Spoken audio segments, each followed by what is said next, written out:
We will see Notre Dame sit in this zone a lot, and they're going to have to contest shooters. And they will look to bring a couple players to McCowan if they can on the catch. In April of 2018, Jenny Wynn got together with some friends to watch the NCAA Women's Basketball Championship at a local sports bar. And we will see Mississippi State playing in the deny. These two teams, each of the last 2 years, defeated Connecticut to get to the national championship game. But when they got to the bar, the game was nowhere to be found. We roll in there, and there's like 30 plus TVs. The game's not on any TV. On the projector, there's a regular season baseball game, and there's like one table of guys watching it. She convinced a server to put the game on one of the smaller TVs and watched with her friends up until the dramatic end.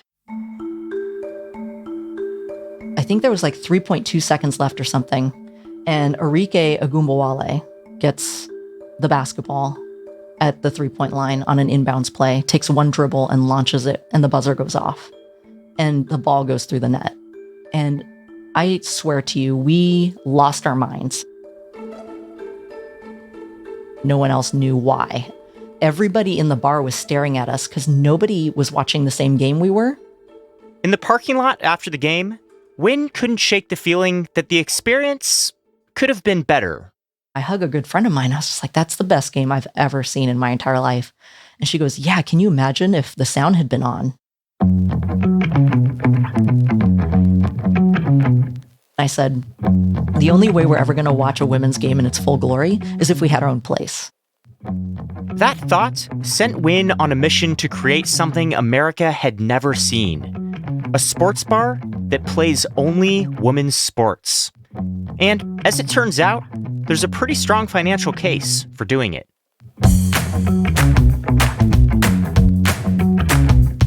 For the Freakonomics Radio Network, this is the economics of everyday things. I'm Zachary Crockett.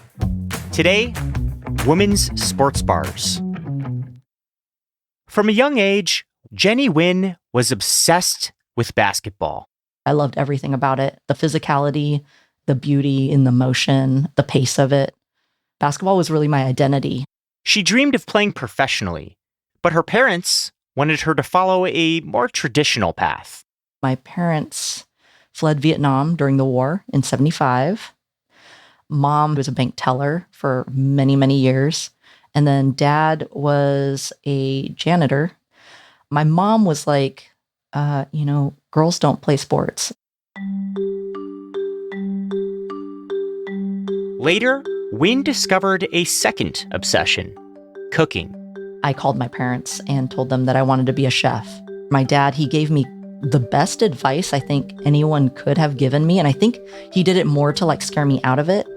He goes, Jenny, I want you to find the worst job in that field that you can find, do it for a year. And if after that you still want that to be your life, then go for it. Wynn took that advice and landed a job as a fry cook at a fast casual restaurant chain. The kitchen, she found, was kind of like playing a sport. I'm instantly hooked. The adrenaline rush, the being part of a team, timing, execution, being under a crunch. I thrived. So a year went by real quickly. And much to my dad's dismay, I was like, I love it. She went on to graduate from culinary school. Then, over the next 15 years, she embarked on a successful career as an executive chef for Fortune 500 companies and universities. She was still a sports nut, especially when it came to women's basketball. But finding those games wasn't easy. I think that the experience for the women's sports fan is universal in a lot of ways. The inability to find a place to watch it, the inability to find it at all on TV. You know a game is on Thursday night, and you look it up on the internet, and you can't find it. I've had this experience as well, going to a bar, just trying to watch the women's game. And, it's a struggle. Oh, well, we can't change the channel because, everyone's watching this game. That's Cheryl Cookie. She's a professor at Purdue University, where she studies gender in sports. She's been tracking TV coverage of women's sports for 30 years. And she says that the sports bar issue is just part of the challenge that fans face. In 1989, when we were first collecting data, the percentage of coverage of women's sports was around 5%. In 2019, we were at 5.1% on the local affiliates and 5.7% on ESPN SportsCenter. You don't have to really try to be a fan of men's sports. Our culture makes it really easy. It's like the air we breathe. Even if you're not a sports fan, you know when the Super Bowl is happening, right? You know when the NFL football season starts. It's constantly there. Whereas as a fan of women's sports, you really have to invest.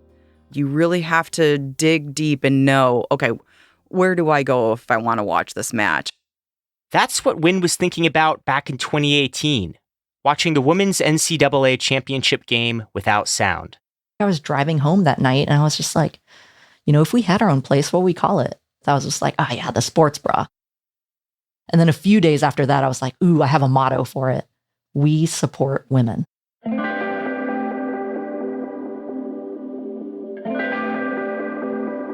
The idea of the sports bra became a running joke among Wynn's friends, an imaginary place where women's sports were always front and center. Like if we wanted to watch a championship of gymnastics, nobody would put that on. And we'd be like, oh, at the sports bra, gymnastics would be on. My friends and I would just, have this make-believe land that was like perfect. In 2020, Wynn decided it was time to turn make-believe into reality. She applied for loans to get the business off the ground. But this was at the peak of the pandemic, when bars were going out of business left and right. These banks would always say, there's 3 main reasons we can't do this. 1, you've never owned a business before, so you're completely inexperienced. 2, it's the pandemic, and you want to open a bar and restaurant during a pandemic. And then 3, this is literally a concept nobody had ever done before, which is very, very risky for a bank. Every single bank turned her down. So she cashed out her life savings, around $27,000, and cobbled together some more money from family and friends. And then she launched a Kickstarter campaign. That's when she knew her idea had struck a chord. We reached our goal of $49,000 in 9 days. And by the time it closed 30 days later, it was over $105,000. I've got thousands of responses. I got notes, letters, cards, things in the mail. For Wynn, it was a sign that she had tapped into something special. People were ready to show up. But finding the games to put on the TVs, well, that turned out to be the real challenge. That's coming up. The sports bra opened for business in Northeast Portland on April 1st, 2022, the first day of the WNBA Final Four. Jenny Wynn had always been told that she'd need to be patient, that it takes time for a bar to build a base of loyal customers. But at the sports bra, we opened to absolute media frenzy. There was hundreds and hundreds of people out front hours before we opened. I semi-blacked out that day because there was just so many feelings.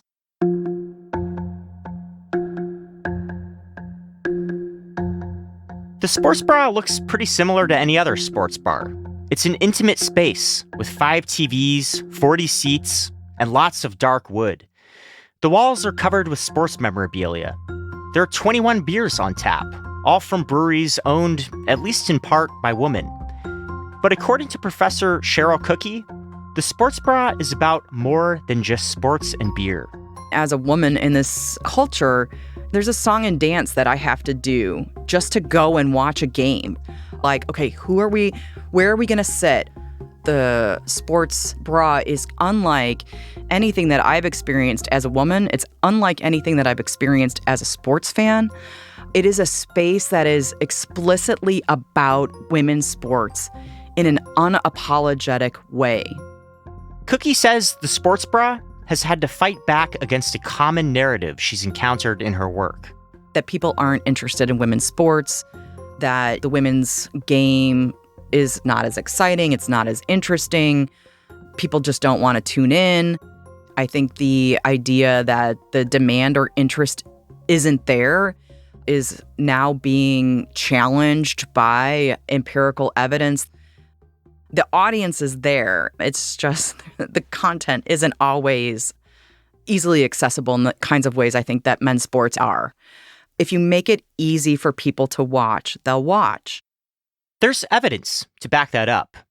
In a 2018 poll by Nielsen, 84% of general sports fans, women and men alike, said they were interested in watching women's sports. This past spring, the NCAA women's basketball final was aired on network television for the first time in 28 years, and it attracted a record-setting 9.9 million viewers, about 2/3 the audience of the men's final. It was also the most viewed college sporting event on ESPN's streaming platform. And yet, the ability to get content is really a struggle. You can't just leave ESPN on or Fox Sports. It takes a lot of investment and effort. It's getting multiple subscriptions to multiple different platforms to try to fill in the gaps and put all the pieces together. Luckily for Wynn, there was a growing number of media companies focused on fulfilling this need.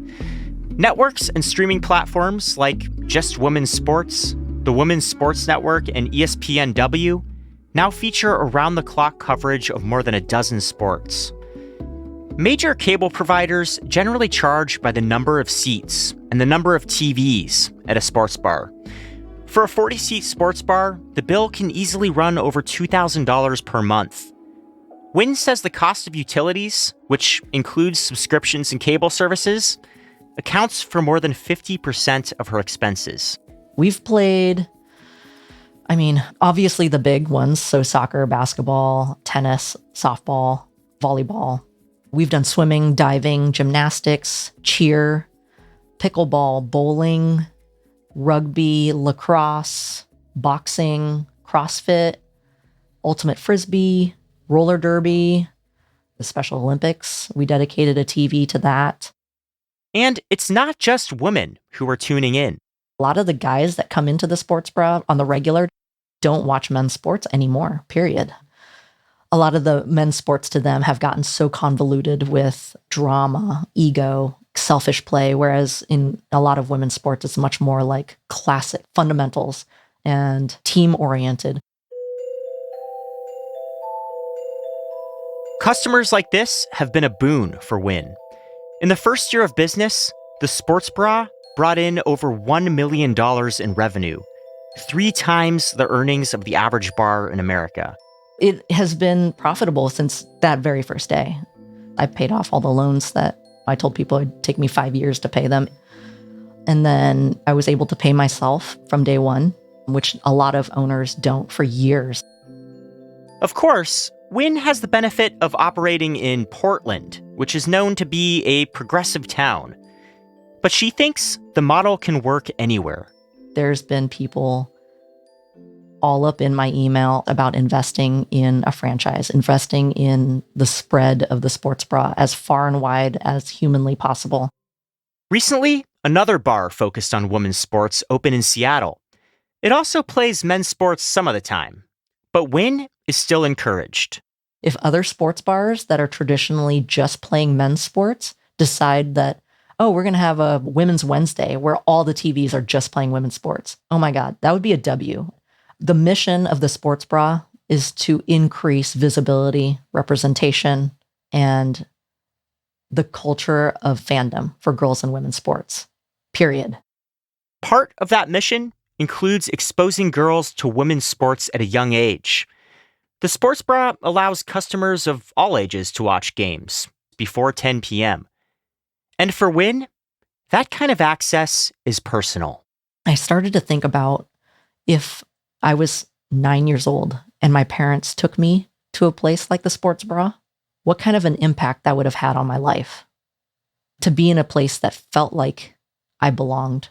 I thought about a little kid that could see a future for themselves represented on TV and then look around and be surrounded by people cheering for that person up there on the screen. all we're doing is changing the channel, and it kind of changes everything. And Wynn's parents, they are regulars now too. Mom is there every day. Dad's there about twice a week, once to kind of like fiddle with things, and then once to eat and drink and watch sports. For the economics of everyday things, I'm Zachary Crockett. This episode was produced by Sarah Lilly, with help from Lyric Bowditch and mixed by Jeremy Johnston. Do you ever have like an old school sports bar guy wander in and say, what the hell's going on here? Where's my baseball game? Absolutely. And they sit down and they're like, this is rad. The Freakonomics Radio Network, the hidden side of everything. Stitcher.